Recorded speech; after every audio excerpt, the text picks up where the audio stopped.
So NinjaTrader and MetaTrader is the topic at hand today. This is going to be a pretty fast-paced video with tons of information, so let's get going. We're going to break this down to little topics. So first we're going to review the setup of both platforms, the vendors, and the community. Then we're going to look at the display and the usability parts. And we're going to discuss the trade execution and backtesting features as well as the most important features of the two platforms. First category is going to be the setup. MT4 is an all-in-one package so that you run the installer and you load it up and you're basically good to go. Some brokers will generate you a demo login that you have to type in or present you with your live account login, but you type that in and presto, you are in. NT8 is a little bit different. You have the platform which you can use for free or purchase, which we'll get into in a sec, but then you have your data feed provider to select, and that can be bought from another company, or you can use a free one for that too. So the point here is that you will first set up your platform and then you will set up your data differently, so there's an extra layer that's set up. You will also find that if you've used NinjaTrader before, you're going to want to set up your workspace, which is basically just how all your charting windows are going to be organized. Where with MetaTrader, because you're confined to one window, all your charts move within it.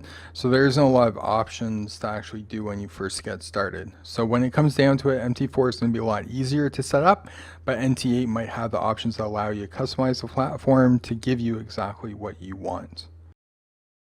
So let's talk cost. MT4 is free to use, and I will say it's free lightly because you're kind of paying for it in the same way that you pay for your mobile phone if you buy it through a phone contract on a 2-year contract. Okay, so you're paying for it by using it monthly like you would your phone.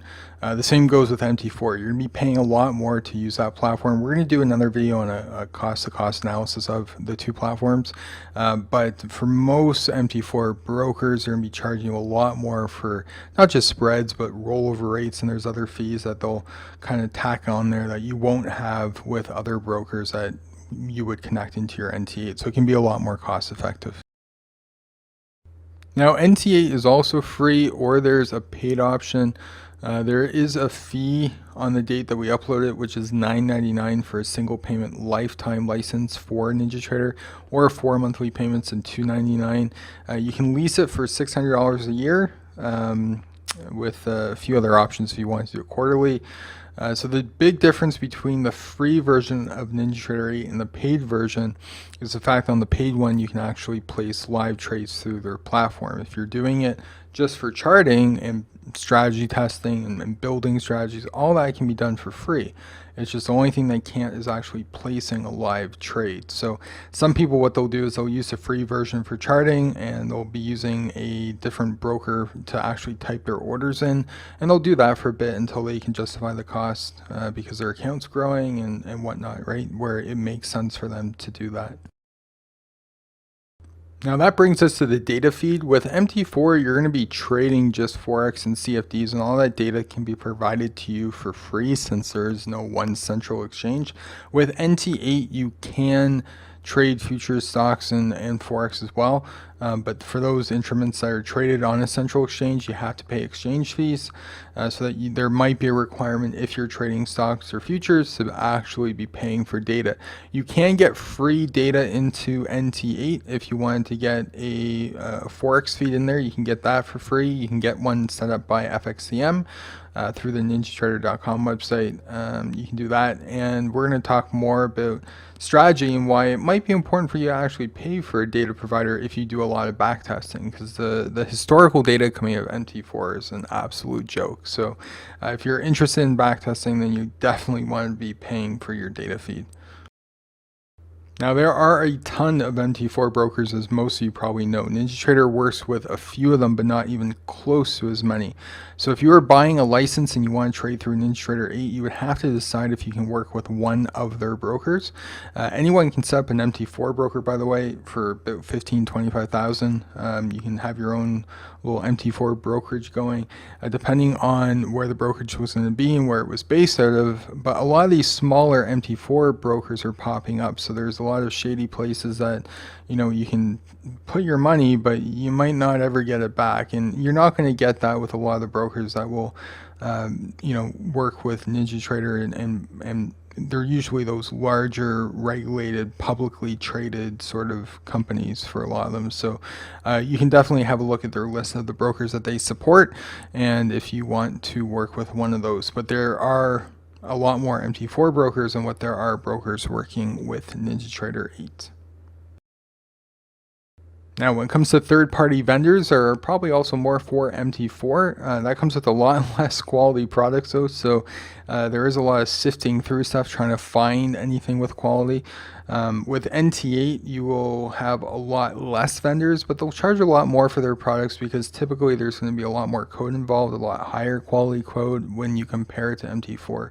So this might have a lot to do with the coding language itself. MQL is specifically for MetaTrader, where NinjaTrader is based off of C#. So people that already know C#, which is a lot of developers out there, can write code for NinjaTrader 8 that is pretty good. Versus trying to learn how to work with MQL4. So MT4 has a lot of vendors but lower quality code, where NT8 has a lot less vendors but with higher quality code in general. So let's talk about the usability part of it. We can go on and on and on forever here. So I'm going to go through some of the differences that I keep on hearing from people over and over again. Now, NinjaTrader 8 does let you have dockable windows and tabs. MetaTrader does not. It shoves everything into basically one box on their platform without having dockable windows. This can be very annoying, especially if you're someone that works with multiple monitors. So MT4 makes you stay within a bubble using like 5-minute, 15-minute, 30-minute time frames. You can add in a 3-minute if you wanted to, that you can with NT8. Okay, so you can also with NT8 use something like Ranko bars natively, where with MetaTrader 4 you're going to have to try and find a script that's going to convert the bars for you, and it's a lot more heavier. So a lot of people will prefer the customization of their bars as well as their time frames with NinjaTrader 8 that you can't do with MetaTrader 4. So MT4 charts can seem also quite fuzzy at times. You'll notice this when you look at them side by side, especially now how NT8 uses directX in their charting. So the NT8 charts will look and feel far better than those that are probably going to be on MT4. If you used or seen our drawing tools that we have for our own XABCD patterns, you will notice that MT4 doesn't have the hotkeys for drawing tools, where you can set up a ton of hotkeys for NT8. So you have one of those mouses where you can program buttons on them. It's really handy to use it with your platform. You can't do something like that for MT4. So when it comes down to it, trade execution on NT8 just wins only because of the broker that you're connected it to. So if you start placing larger orders on MT4, which is eventually going to happen if you're going to be going anywhere with your newly developed skill, then you're going to have to move to something like NT8 that can connect to a bigger broker, so you're not going to get requoted because of how the backend systems work with MT4 and their liquidity providers. So my case in point would be to try and drop 10 lots on a live MT4 broker and watch how many times you get requoted, and now do the same thing on an NT8 connected to a place like Interactive Brokers and watch how fast that execution is without any requotes. So when it comes down to backtesting, everybody knows that the quality of MT4 historical data is a joke. If you use NinjaTrader 8 and connect it to a data provider of your choice, you can get much more reliable data. NT8 also has a simulated trading mode so that you can test strategies to simulate certain market conditions, maybe extreme trend environments, which is going to be key to backtesting any strategy before you start forward testing it, which you can't do in MT4. So it probably seems that NT8 has a lot of advantages. So where does MT4 actually shine? MT4 is easy to get started with, okay? It's a great introductory platform for anyone getting into trading because it's basic.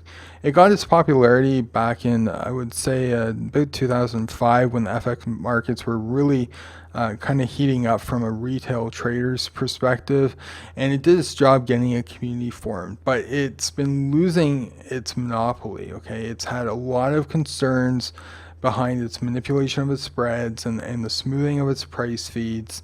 So it was popular with those who got started with it, and it still is for some of those people, but it's been losing its market share. Okay, so it's great to get started, but once you get even 6 months in, you're going to start to really appreciate the more features that you can get with a platform like NinjaTrader 8.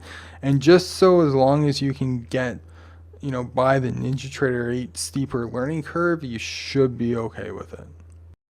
Also, if you're looking for 2 cool indicators you can download for free in NT8, you can look at the 2 that we've created to kind of get back to the community here. One of them draws a price line across your screen, which can be stylized, and you can also add in the bid and the ask price.